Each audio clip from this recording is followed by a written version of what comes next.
Before Evel Knievel lost control of his motorcycle, trying to jump 13 buses, he had every reason to believe he was going to succeed.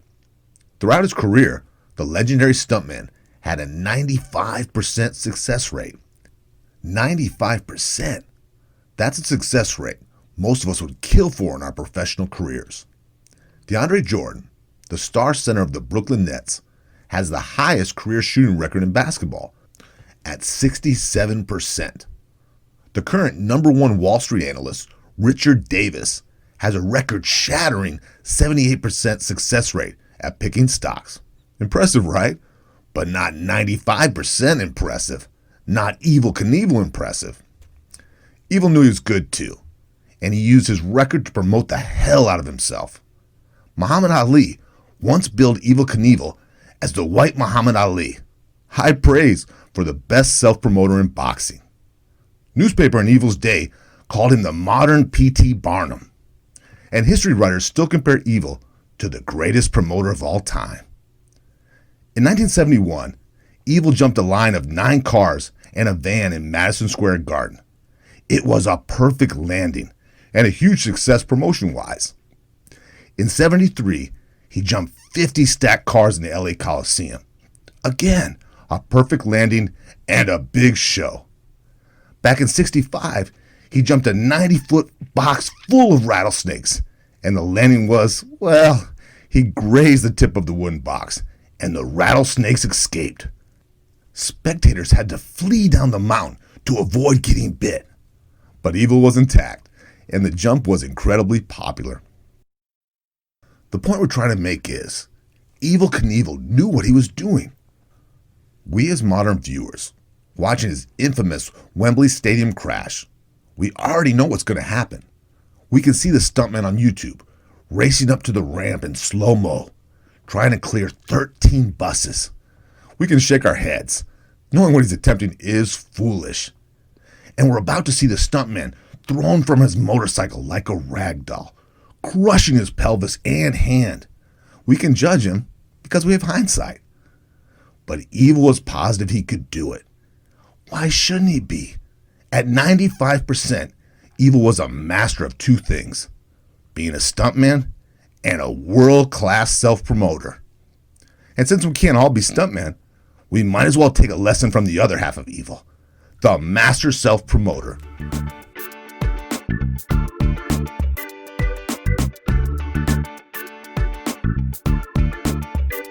You're listening to The Re-Engineered You. This is a podcast about self-empowerment and all the myths, lies, and misconceptions we tell ourselves. Then we use science and history to bust those myths and re-engineer a better you. I'm your host, Todd Laments, the extrovert.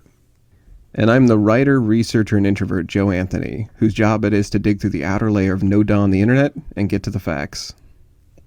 Humble, bragging, shameless self-aggrandizing, one-upping, tooting one's horn, bragging, boasting, blustering. We have tons of ways to describe someone who does a poor job of promoting themselves, and so few to describe a positive self-promotion, like what Evel Knievel managed to do. So that's today's topic, self-promotion. How to do it right, in a way that showcases your talents, and how to do it the wrong way, by bragging. To help us separate successful self-promoters from the braggers, we have 3 myths we want to bust. Myths like, myth 1, when is bragging a bad thing? Some people say you should never brag. Some people build a career out of bragging. So which is it? Myth 2, what if you feel too insecure to brag about yourself? Is it okay to promote yourself if you feel like you haven't earned it? If you feel like an imposter? Myth 3, how do we use honest self-promotion on a resume? If everyone else is lying about their accomplishments, how do we stand out when applying for a job? Those are the myths we want to get into. But first, I want to share with Joe what made Evel Knievel an uncanny promoter and someone we should be learning from. So, Todd, I know that all of the references I make from TV are usually like Simpsons. Have you seen the Lance Murdoch character from The Simpsons? I vaguely remember it. To enlighten me. So, until we started looking into Evil and his jumps, I just thought he was a goofy cape wearing. I knew he was a reference to Evel Knievel. I didn't get how funny those jump jokes were until I went back and watched an episode. Todd did the actual research for Evel Knievel by watching the documentary. What was the doc called? Being Evil. And that was Johnny Knoxville? Johnny Knoxville was the host. George Hamilton was the producer. Phenomenal. One of the best documentaries I've ever seen. My research was I watched an episode of Simpsons. I'm kidding. But Lance Murdoch, there's a scene where he jumps over like a pool of piranhas and like sharks and a tiger, or they drop in a lion or something, and he falls in. Total reference to that rattlesnake jump. I'm going to have to watch it after this show. Okay. So since I am unaware of the actual Evel Knievel facts, could you enlighten me a bit? Well, first thing I want to say, as a kid in the early 80s, I love Evel Knievel. He was a big hero of mine. It was very common, almost daily. Me and my friends would get on our bikes and go try to hurt ourselves playing Evel Knievel. So you got like the stack of bricks and a ramp, like a shoddy piece of plywood against it? Run into a car, go off a baby cliff, just trying to hurt ourselves. Okay. And now, Evel Knievel, he was the godfather of extreme sports. So before the X Games and all that. Now today, they have camps, trainers, and scientists that set up extreme sports. But they didn't have them in the old days. I've heard Evel in interviews say, if I had these light bikes these guys have today, I could jump over the moon. I've seen X Games videos, or not X Games, but I've seen jump videos in the desert with people on like light motorcycles. They fly, like they can just soar across the landscape. But in Evel's day, he had a 500-pound Harley Davidson. Right. So it's like a rocket or a lead weight under you. Exactly. Anytime Evel was on TV, he just oozed confidence. And he had a quote that he said a lot. Kids wanted to be like me. Men wanted to be me. And women wanted to be with me. So that's where that saying comes from. I've heard variations of that, but it's good to know that Evel is our source. Yeah. He was a real-life superhero to a lot of Americans. Definitely to kids. So he was like a Batman or a Superman, but in real life. With a cape. But he also had another side, a dark side. He was a violent bully to reporters. Anyone that said anything negative about him, he would physically go after them. Some of them with a baseball bat. Wow. From the people closest to him, they said he was never, ever faithful to his loving wife. Members of his entourage said it wasn't uncommon for him to sleep with 3 different women a day. So as far as his addictions go, he was an alcoholic, sexaholic, speed junkie, adrenaline junkie. Evel Knievel was even a shopaholic. What did he shop for? Clothes, cars, jets, boats. Of course, that makes sense. Jewelry. I had the nice gold jewelry. But the most thing he was addicted to, in my opinion, from the research, is he was addicted to getting attention. Okay. Well, it makes sense for a guy that wants thousands of people to see him ruin his body. Well, I watched, he was on every talk show, being the shameless self-promoter he was. And at the time, Johnny Carson for years was the number one, the talk show, late night show. Mm-hmm. When he went on there, Joe, he would dress in these expensive suits, these gold chains. He'd come out with a cane. He had a fur coat on. I mean, and he would do the show like Johnny Carson was a sidekick, and it was the Evel Knievel show. Just confident. So Evel Knievel would dress like a pimp to go on Johnny Carson after he had jumped a motorcycle over ramps. You got to see it. He's got his shirt open and the chest hair showing, and it's a V right down to his belt line. You couldn't wear something like that nowadays. I was watching the wrong clips. I was watching the jumps. He was always promoting his next big jump.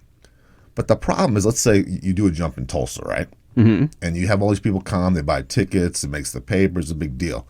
When you go back to Tulsa, you can't do the exact same jump. Right. People are going to come see it again. So you have to do something more dangerous. You have to keep rising the stakes.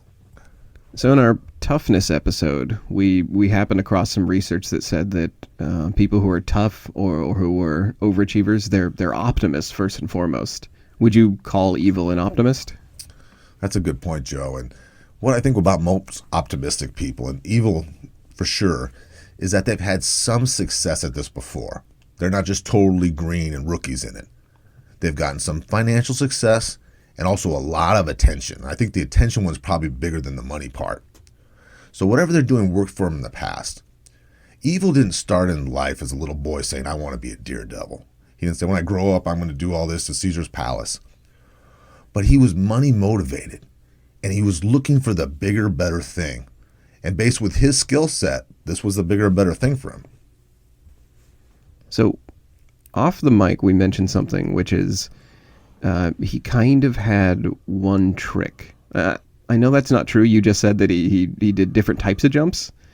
But for my money, it seems like he really was like, once he had the motorcycle going over objects, when you break it down, it's like one thing he can do. Yeah, you're absolutely right. I never thought of it like that, but yeah. So he had to do a lot of promotion, and a lot of that was just straight up bragging. Do you want to talk about if bragging works? Yeah, I'd like to know. I've done some bragging. I have done some bragging too. You and I are part of a public speaking organization, and once in a while you'll be sitting there in the audience and people will get up on stage and it's just a brag. It is a 7-minute love on myself fest. The rag to riches, I never had anything. We're just talking about that. Right. But I made it anyways. Right. Bragging also seems like kind of like the magic hack for YouTube. It works for interviews and social media darlings, and reality TV, I don't think, lives without people bragging nonstop. So I actually went digging for the science of whether or not bragging gets ahead in life. So this should tell us, Todd, whether or not we can keep bragging or whether we have to stop. This comes from the Journal of Psychological Science. And the City University of London, England. They went looking for, it was 131 workers on crowdsourcing site. It's called the Mechanical Turk. And it's a site that lets you sort of fill out surveys and do little micro jobs online. And they asked these people, 131 people, to recall a time they bragged about something or had someone else brag to them. And it was purely sort of an emotional reaction survey. It was just asking, what was your reaction?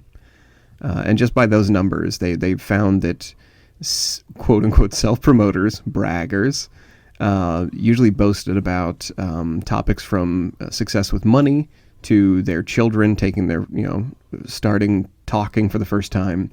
So it was normal bragging stuff. It was things you'd hear at work. And then they asked them, how do you feel about other people's bragging? Like imagine times people have bragged about this very thing. And what were your reactions? So first I'll ask, when you brag to somebody, how interested do you feel they are? I feel like they're hanging on my every word. Right. That they're liking me more. They just didn't have enough information. Right. They just need to know more about what your kid said for his first words, right?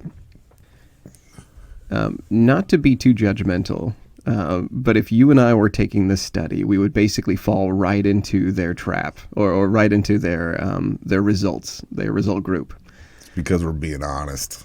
I think that's it. Honesty gets you nowhere in life, Joe. It gets you into being a statistic, which we just fell into. Self-promoters assume the listeners would be happier and prouder of the bragger, so hanging on your every word. Instead, the listeners were often annoyed or upset or angry, while recipients of unwanted bragging felt a sense of inferiority or jealousy. Mm-hmm. So if we're back in that audience listening to somebody stand up on stage and humble brag about losing their 5 pounds they gained from Christmas and how they did it, we're going to be bored. They're loathing you. They don't like you. Yeah, they think we're excited when they're bragging. We are bored or feeling jealous or upset. The researchers, Scopolitti, said it's called an empathy gap. And I love the way she put that. An empathy gap means both parties had trouble imagining how they would feel if the situation was reversed. So the speaker thinks everyone's excited to hear about their brag. the audience thinks the speaker is, a blowhard, basically. They're rolling their eyes on the inside. Right. I think that's a big thing too. Everything, I usually show my emotions on my, on my face, but not everybody does. Right. Just because they're not, nodding their head or rolling their eyes doesn't mean they agree with you. Right. So somebody with empathy, this is a personal question, by the way. This next section is not science. It's actually just Todd and I trying to work through this. If we have empathy, if we are conscious of the other person's feelings and how bored they really are, how do we brag? How do we do it in a way that is interesting? Well, that's a tough one. So you would say something and then maybe kind of humanize yourself afterwards? Right. I think that's a good way to do it. Oftentimes what I do that exactly what you're talking about with humor. I will brag about something, but then I will put in a joke to make sure they know I'm being self-aware, that I'm not taking myself all that seriously. So for Joe to be like, hey, I won this writing contest, and then, 10 years later. Right. I've seen you do an interesting thing when I'm not even going to call it bragging. It does fall more into empathy and self-awareness.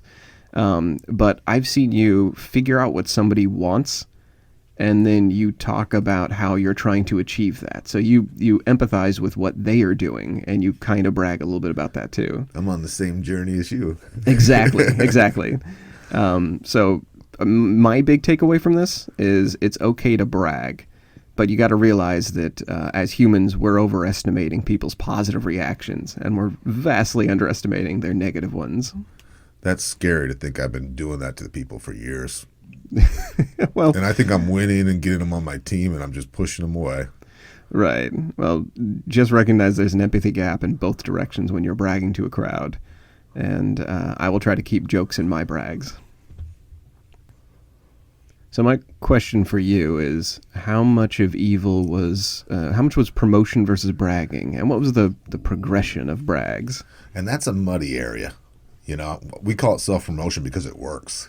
Mm-hmm. When it's just bragging, it doesn't. So this is some of his very early stunts. A lot of them, some reporters did a lot of research, and a lot of them found, Joe, that there was no witnesses, no newspaper clippings. Oh. The only people that talked about these jumps were Evel himself or his people who were on the payroll, one of his goons. So if a motorcycle crashes in the woods and no one's around to hear, it doesn't make a sound. So a lot of this was just folktale fiction. Okay. So that shows you what a promoter was, or what a great promoter he was, or what a great bragger he was. Everyone, and I like to include even Evel himself, would refer to him as a loudmouth. Okay. Now, one of the ways he promoted all his new jumps was that it was way more dangerous than his previous one. And the TV host, he's on every TV show, they would ask him, why are you doing this? You don't have to do this. So they're like trying to talk him down from the ledge? And Evel would sit there in his custom suit and his gold chains on with his walking cane because he's limping from his last wreck. And he would look at them and say, I'm so tough. I'm not afraid of anything. That's why I make the big bucks. Okay. So bragging worked for him. Made him a millionaire. Got him those gold chains. What's your favorite Evel story? Well, since some are fiction and some are fact, the one I found with the most research and the most references that I could see on YouTube, I actually watched it happen, was when he was in San Francisco. Now, Evel Knievel hated the Hells Angels. And he would badmouth the Hells Angels, the motorcycle gang. Okay. He absolutely loathed them. And he would go on TV and call them drug dealers. He said they should all be in prison. He said they're all a bunch of dogs. I don't know why that strikes me as so bizarre that this motorcycle-loving madman is like, those guys with motorcycles that are madmen, hate them. Yeah, it doesn't make sense, right? They have all the same bad habits, too. Right, yeah. The drinking and the womanizing, that's right up biker, I was just thinking that, yeah. So he says this. He's very public about this for a long time. Now, he's doing a jump in San Francisco, and that's where that's where they started, is in Oakland. Mm-hmm. So there's a lot of Hells Angels in the Bay Area. So he doesn't care. He's not afraid of these guys. He thinks he's tougher than all of them, right? Okay. So he does this jump. He lands. It's a rocky landing. Well, there's 3 Hells Angels there waiting for him that got past security. And they jump him and start beating the shit out of him. The problem is, Evel has some goons on his squad. And they come running and tackle the Hells Angels. The crowd of hundreds, probably 1,000 people, start beating the Hells Angels with 2x4s that they found at the Coliseum. And you can see this on YouTube. You see these guys get with their Hells Angel jackets on getting cracked by the fans. It's absolutely crazy. That is bonkers. Why didn't that make it into a Simpsons episode? Now, he's such a bragger, promoter. Years later, when he was elderly, he was talking about this event.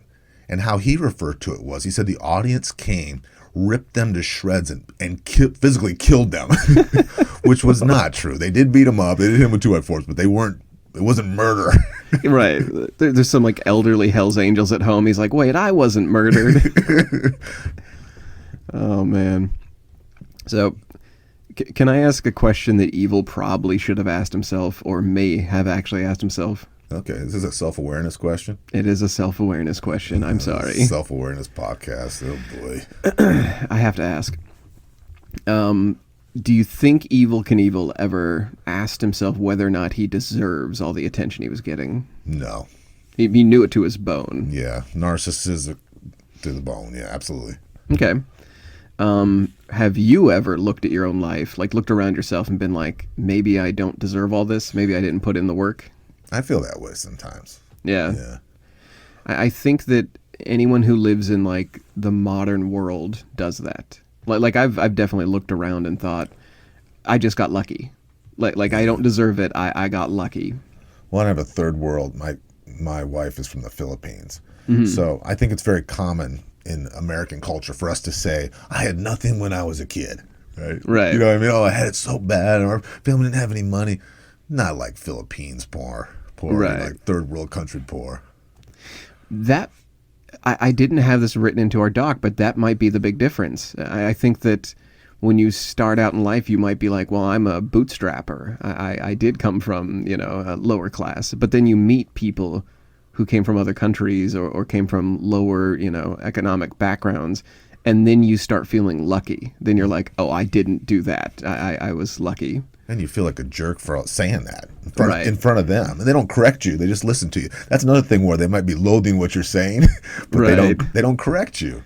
Yeah, that's another way of bragging is I'm a bootstrapper. And they're like, no, you're not, but I'm not going to say anything.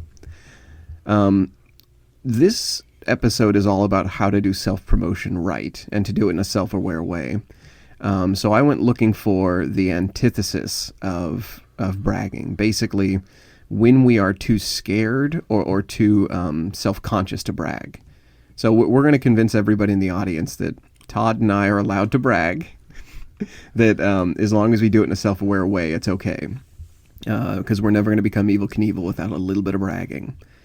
This comes from a Time article, and this Time article is all about imposter syndrome. They were referencing the International Journal of Behavioral Science for this. But they say that imposter syndrome is anyone who, quote, who isn't able to internalize their own successes. So basically what Todd and I were talking about, which is you don't think you earned what you have. And by Time's article and by the review here, they say that about 70% of people have experienced imposter feelings at some point in their life. So if you look out your window, 7 out of 10 people walking by have thought to themselves, I don't deserve this success. So we are going to go through these. There's about 5 or 6 types of imposter feelings. Like they're types of imposters. Can you give me an example of when you felt that way? Yeah, it was fairly recently. I was thinking, I'm looking at resources basically, like writing. How much is writing really worth? Like how much is the word worth? Because I basically sit up at night, I read other people's interesting articles, I put them down in like a palatable, interesting narration, and then, that might eventually pay the bills someday. And it just doesn't feel like it's worth the food that's going to exchange for. Like could electronic words on a screen actually be traded for, a meal? Oh, I see what you're saying. It's not like building a bridge or something, right? Yeah, exactly. I'm not farming for food. Like, I'm not going out and hunting a deer. I would feel like I earned it then. Well, what about when someone gives you romantic attention and you think, I don't deserve to be loved or liked this much by That someone too. like this, That absolutely falls into imposter syndrome, and I know exactly what you mean. Like the amount of attention I'm getting, I did not earn this. So we're going to go through the types of imposters. Not that these are actual imposters. It's how you end up feeling like an imposter. And Todd, you're going to need to stop me when I hit one that you associate with, and I'll tell you which one I am as we go through. So one imposter they identify in this article is called the perfectionist. The perfectionist sets extremely high expectations. And even if they meet almost all of their goals, they will still feel like failures because somewhere in those goals there was a mistake, and it makes them question their competence. So when somebody is an imposter and if they're a perfectionist and they feel like they're an imposter, it's usually because they made a mistake somewhere. Never satisfied. Never satisfied. Not me, by the way. You didn't stop we're not hitting Todd territory yet. Another one is experts. Experts approach problems where they feel like they need every piece of information before they start. And they're constantly looking for clarifications or training. They need to improve their skills. They don't want to speak up in a meeting because they don't want to look stupid if they don't already have the answers. There's no such thing as basically asking a question. You already have to know the answer, otherwise you have failed. That one, when I read that kind of hit close to home for me as far as imposters. Oftentimes, if I don't know something and I'm supposed to, if it's within my milieu or if it's something that I'm supposed to be working on, I'll rush out and read about it real quick. Real quick meaning like sometimes overnight. But I think the experts, people who are supposed to be experts in something, they don't just think they have to be an expert. They have to be a master and be fully brushed up on everything that's coming out research-wise. I've had this problem with people that I've mentored, and what I tell them, I always this short little phrase I say, if you're a carpenter, you can only measure so many times. You need to cut. Yeah. When you first gave that speech, I believe you're looking directly at me, and then you pointed at me like Babe Ruth with his bat. Because it becomes a form of procrastination. I have to read 6 more books, or I have to get a personal trainer and join 5 gyms when you really just have to run to the mailbox. Exactly. Yeah, there's a certain amount of there's too much preparation in what you're doing. So that's an easy imposter to fall into. Another sign of an imposter syndrome is somebody who thinks they're a natural genius. Because if you're a natural genius and everyone sees you as that, when you struggle to accomplish something or fix something at work, suddenly it makes you feel like you're not good enough. Because if it doesn't come naturally to you, then you've done something wrong, that you haven't earned it. That's me. That's you? And I've even done the thing of changing jobs and changing whole careers and blaming everybody when I don't get things right away. Okay. And I see it as a personal failure, and then I put it on other people like, oh, they put me in the wrong situation, da-da-da. Okay. And then I flee. Gotcha. Your brain tells you that when you're not naturally good at something, it's proof that you're an imposter, that you don't deserve it. And it's not for me, obviously. If it doesn't come easy, it's not right. And Okay. I've done this in relationships, too. And, of course, you can't do that in life. You got to fight. Right. You got to learn. You got to be patient. Patience pays. Right. You gotta struggle and not feel like you haven't earned something because you are struggling. This is one that I've dabbled in as far as being an imposter. Soloists. It said in the article that soloists feel like they have to accomplish tasks on their own. And if somebody steps in to help you, you feel like you have become an imposter. Like, oh, I was faking my abilities because I'm getting a helping hand. And I think that I fall into that sometimes because writing is a very lonely activity. And if somebody gives me feedback or jumps in and helps me with an article or something, I feel like I have somehow failed. I want to do it all on my own. I don't have to thank anybody. That's Joe. Exactly.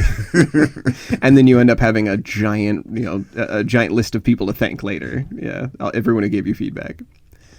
The last type of imposter, or the last identifying imposter feeling, is supermen or superwomen. These are people who push themselves harder than everyone else because they don't want to feel like an imposter. To succeed as work and parents and partners, they feel stressed when they're not accomplishing something. And this reminds me of like the classic overworked mom who is going to do everything, and they will feel bad if they don't manage it all. Right, they got to do teacher conferences, they have to do sports, get the kid everywhere, they have to be in physical shape, they have to be a manager at work, they have to be a great wife, Right. It's just impossible to do all those things at once. Reading through these identifiers for imposter syndrome, there are so many episodes where we've covered celebrities who were insecure. This is everything. Like this really clarified that for me. It's like, oh, every one of those celebrities, they are one of these powerful types of people, and they all feel like imposters from some time or another. They're making millions of dollars and they're famous over the world, but they don't spend enough time with their family. Right. And it's impossible to do when they're in London, right? Or they're in Australia. Yeah, you can't help come up short somewhere. So you feel like you're an imposter of your own success. So we're going to talk a little bit about how to get around imposter syndrome, because our success in the modern world really does take some self-promotion. If you go on LinkedIn, you actually are basically bragging about your accomplishments. You're putting up a resume effectively. To get a date, you have to tell them what you've done in life. You have to go out and brag a little bit. Resumes and job interviews are all basically bragging in a very self-aware way. So if you feel like an imposter, like you don't feel like you've earned the right to brag at your next interview, here's some steps you can take. And this has helped me a bit too in getting around the same feeling. First, acknowledge your thoughts and put them into perspective. That means giving a couple of seconds to observing that you feel like an imposter. Just thinking critically and recognizing that you feel like you haven't earned something, and asking whether or not this holds you back. That's a really big step. Because before these articles, I don't even think I had the words to identify this. I don't think when I felt like I was faking it, or that I wasn't earning what I had, I didn't have a phrase for that. So being able to identify it is a big step. The goal here is not to never feel like an imposter, as this article says. It's actually to be able to talk yourself down. It's to be able to say, this is why I feel like an imposter. I'm trying to do everything on my own and I failed. You can take a couple of moments and take a breather, or take some mental health days, and then realize that you may have an imposter moment, but your life is not an imposter. You did not get everything you've earned by faking your way through it. You at some point put in work. It hurts your heart, though, does, to feel that way. It absolutely does. Even talking about it's making me uncomfortable. I can see that. I'm thinking about the things I've had and the way I've behaved, and I think, ugh, I don't deserve this. Yeah. No, it's one of those things where you can't really fix it by thinking your way through it, but you can definitely identify it and shorten the window where you feel like you haven't earned it. So if you feel like you don't deserve to promote yourself too, or you don't deserve your wealth, health, or happiness, just remember it's a normal feeling to have, and it will pass. Don't let the doubt affect your long-term decisions. Don't let it steer the ship. So you just introduced me to my new favorite Evel Knievel story, having the Hells Angels be beaten up at his jump. Could you tell me about his actual best jump, or what is your favorite? Well, there's one that's measurable as his biggest one, and probably my favorite too, but it's the biggest one because it was the ABC Wild World of Sports, their number one rated show ever. Okay. And it was at Wembley Stadium, and there were 90,000 people in attendance for this live. But what I got to tell you about this is when he arrived to promote the show, like a month before the show, there was only 3,000 tickets sold. So he promoted another 87,000 people to come to the show. Good Lord, that is a success of self-promotion. Let me tell you how he started. When he got off the plane, he got in front of the microphone in front of the media and said, "Hey, you guys are all lucky that the United States of America, we saved you guys in the war, or you'd be speaking German." Do you think that angered people? Were they showing up with stones and cabbage? They're showing up to see him die, right? Okay. So the bus, he was going to jump 13 buses. Okay. Now, 13 buses in London are those double-decker buses. So they're not the yellow school buses we have here in America. Right. Yeah.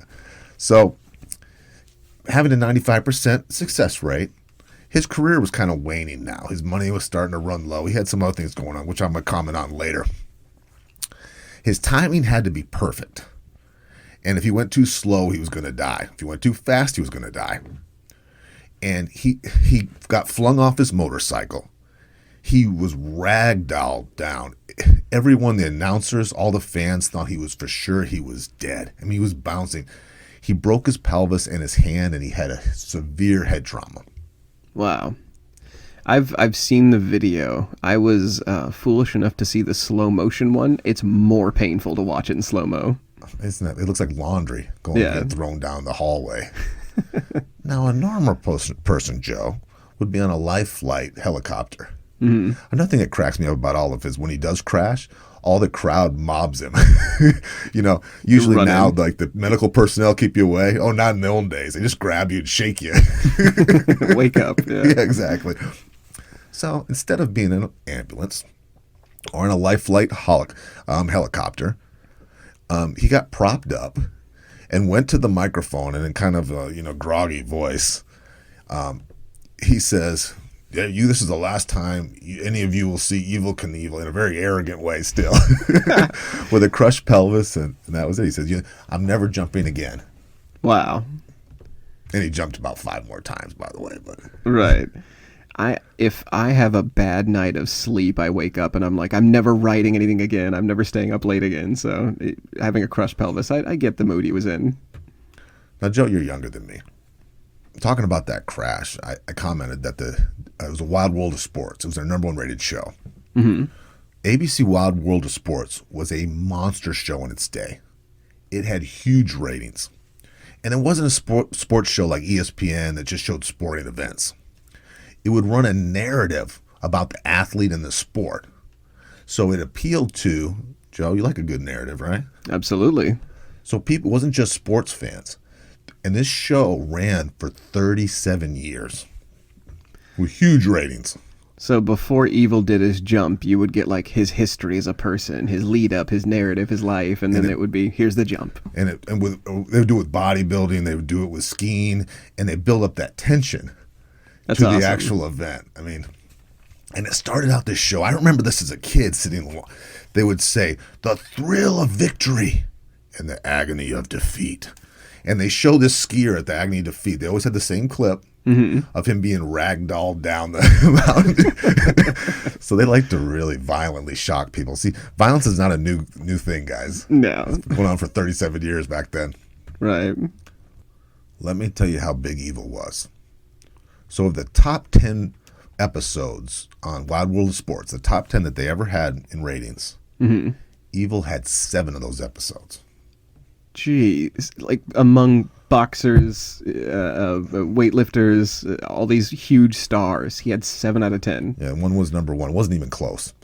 He was also very early in the game for corporate sponsors, and he had some big ones. He almost kind of created this. He had Mack trucks, which he used to jump over. Harley Davidsons that he used to jump over the Mack trucks in. But where he made all the money and where he got a lot of his promotion was he signed a major toy deal. And every kid in America had his little motorcycle toy that you would go and wreck. Right. It's reported, Joe, that he sold over $350 million worth of toys in the 70s. Wow. I've seen those too. Like I've seen Antique Roadshow and stuff where somebody's had like an original Evel Knievel on his motorcycle. Now, another one of my second favorite stories, besides the Hells Angels stories, was when he was promoting his Las Vegas Caesars Palace jump. This is what he would do. He would call every newspaper in the country and he'd say that is Dave from another newspaper. And he said, have you heard about this Evel in the Caesar's Palace jump? And then he called back 2 days later. Hey, this is Raymond from the LA Times. Have you heard about this Evel Knievel? And he did that all around, and he'd have all his people do that. So he create this buzz for free. Wow. Out of just being a little con artist and telling everybody and creating the buzz. So we should be calling up newspapers and saying, have you heard about the re-engineered you? We're going to try this. And then these guys, who own these newspapers, or whoever runs what do you call the head of newspapers? Editors, editor-in-chief. The editor says, we want to be part of this. This thing's going to be huge. People keep calling us on this. Right. Now I'm going to ask you about all this, because these next points I'm going to talk about, I don't know if this is bragging or if this is self-promotion. But one thing he used to do was he would exaggerate his injuries. So he would say in this rec when he's on Carson or other shows, he said, I broke 12 bones. And he would name them. Mm-hmm. But then it turned out he only broke 2. Okay. That's the opposite of what people do at work. Like if you go into work and you broke something, you're like, I'm fine. One time he had a huge wreck. And so he had his people report that he was in a coma. And they had pictures of him sleeping, right? Mm-hmm. They talked to his doctor. And his doctor said he wasn't sleeping. He was tired. He wasn't in a coma. He wasn't sleeping. He was just on the phone talking to people. Kind of like that one. Yeah, that's.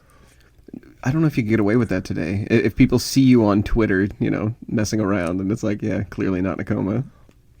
And now he was in the Guinness Book of World Records for the most bone fractures. It said he had 433. But his son, Robbie Knievel, in 2014 said he probably had closer to 40 or 50. So I'm kind of guessing that whole Guinness Book of World Records thing, he created that broken bone category. Yeah. With him there wasn't a winner before or probably after. It was just his thing. If you're as popular as Evel, you could probably just call up any magazine or book and you want and just be like, put me in it. Give me an award. And one of his people said they believe that he broke more bones in retirement playing golf and in his bathtub than he ever did in his jumps. Well, if we're trying to promote ourselves and trying to get known or trying to advance our career, what is acceptable amount of lying if everyone's lying a little bit?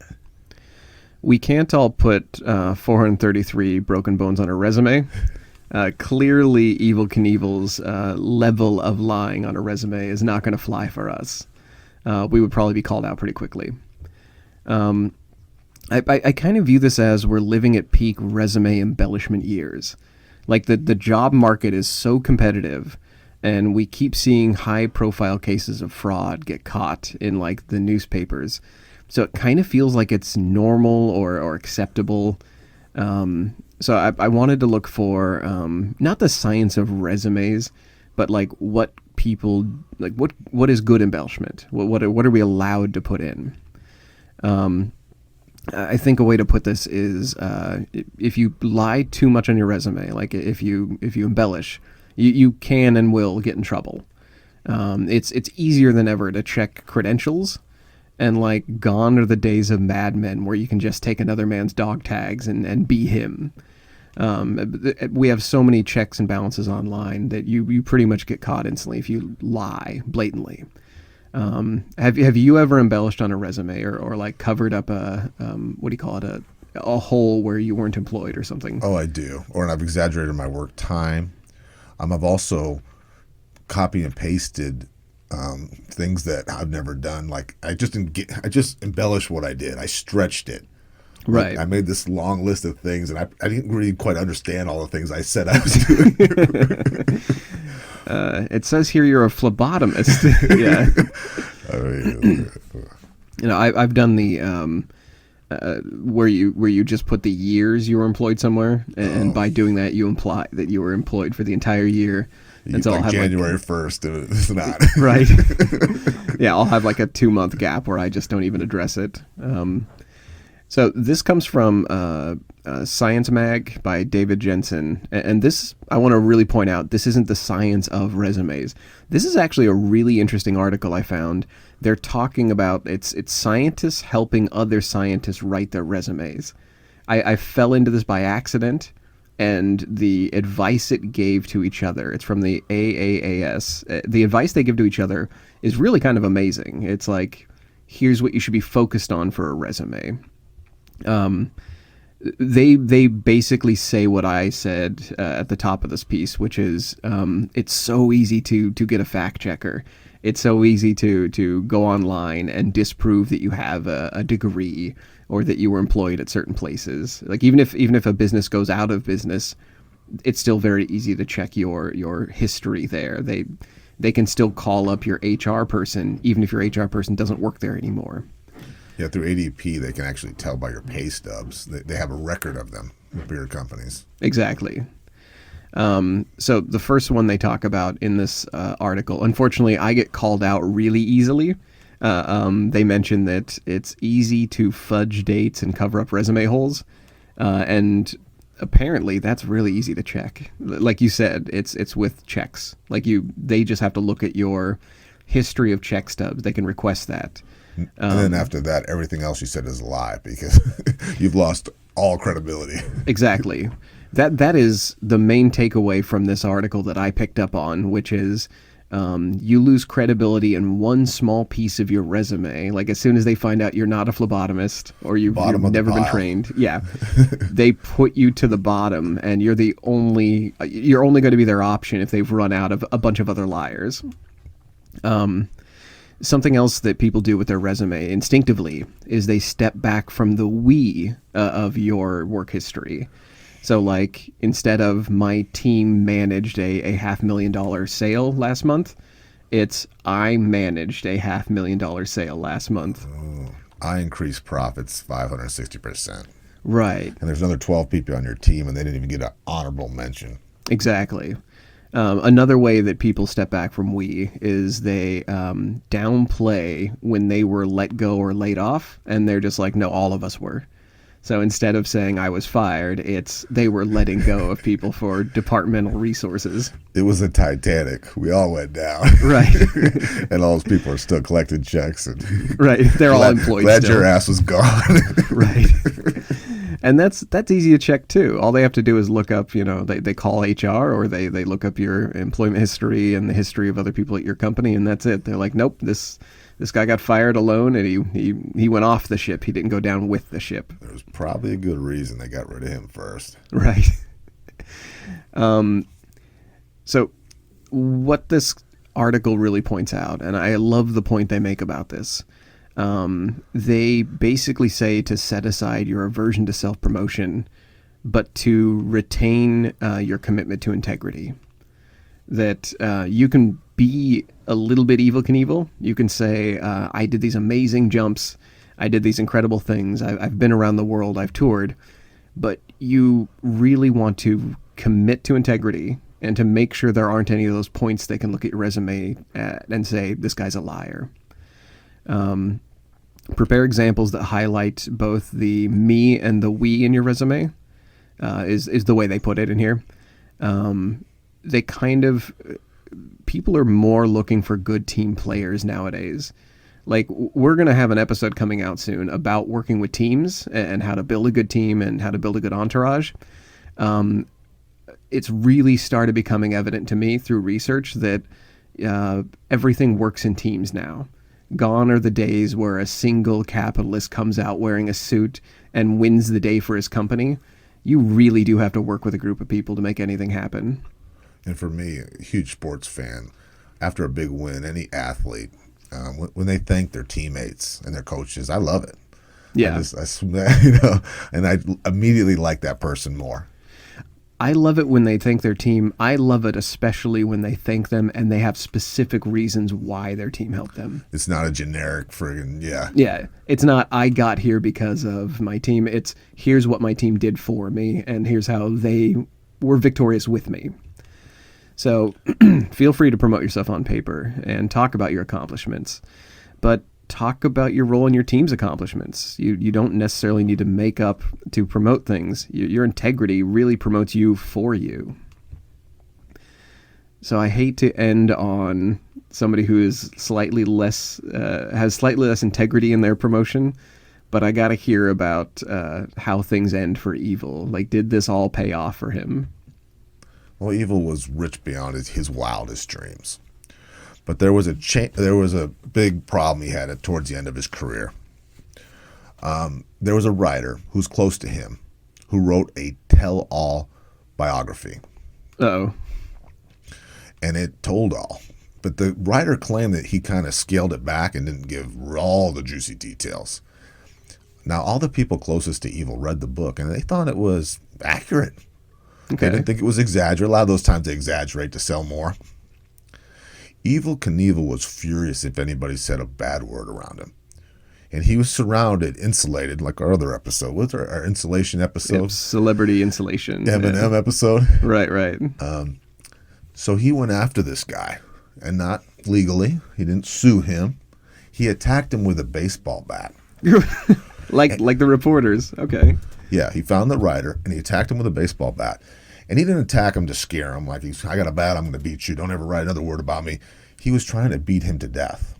Whoa. And he broke both of the guy's arms with, trying to protect himself. Wow. So this is obviously major assault. Now he goes to court. Drives up in his Ferrari. He's got the hairy chest out with the suit, the gold chains. Struts into court. He waives his right to a trial. And the judge asks about what he did. Instead of saying remorse, like most normal people would do, we would cry and we'd say, I feel so bad, I haven't been able to sleep. Please have mercy on me. He stands up and says, yeah, I did it. The son of a bitch deserved to die.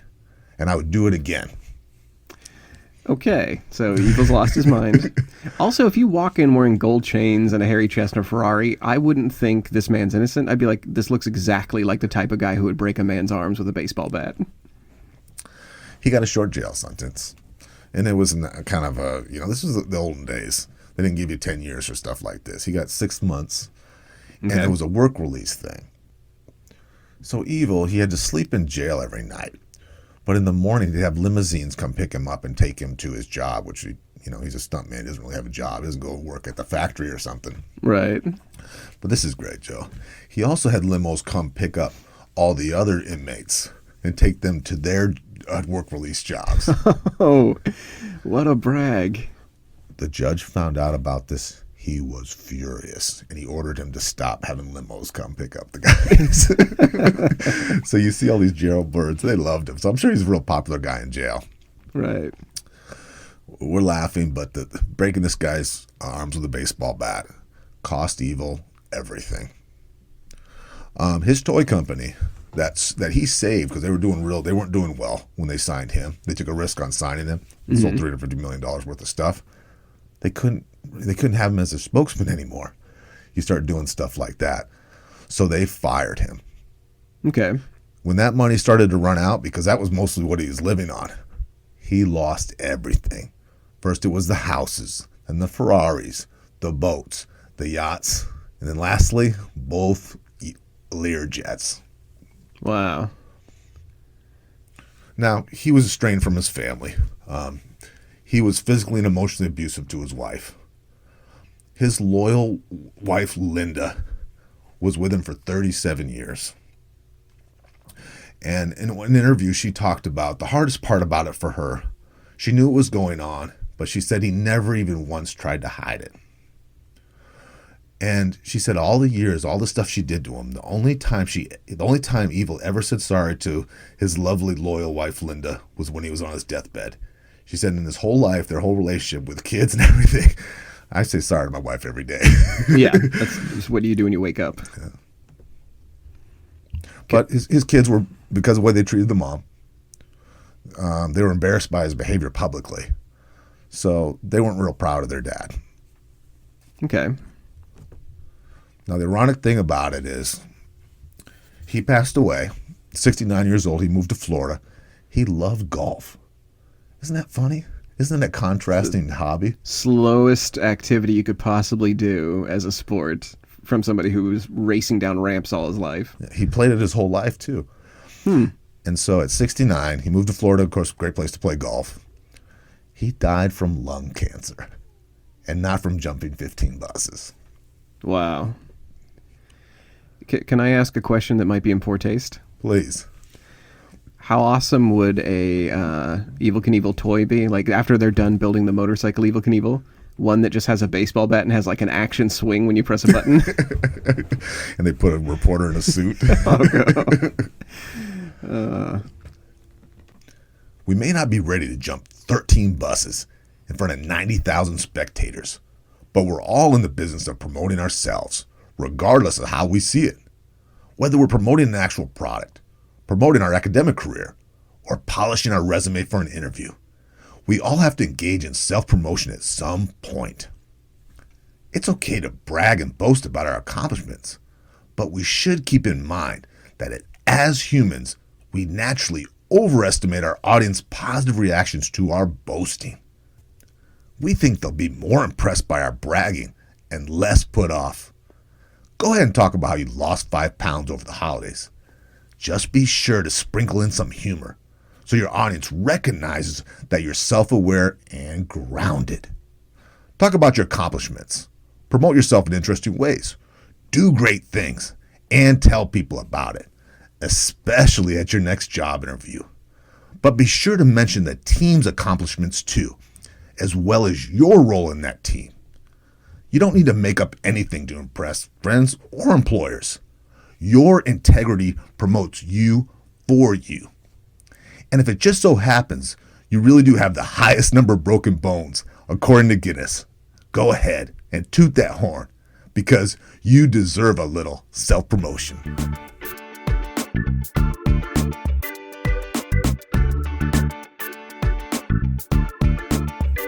You've been listening to The Re-Engineered You. Thank you so much for listening to the show. You mean the world to us. We have a new episode every week. You can connect with us at www.re-engineeredyou.com, where we have research links, show notes, and blog articles for each of our episodes. We also appreciate feedback, and we love spirited debates. We're not experts in anything, but we've got an opinion on everything.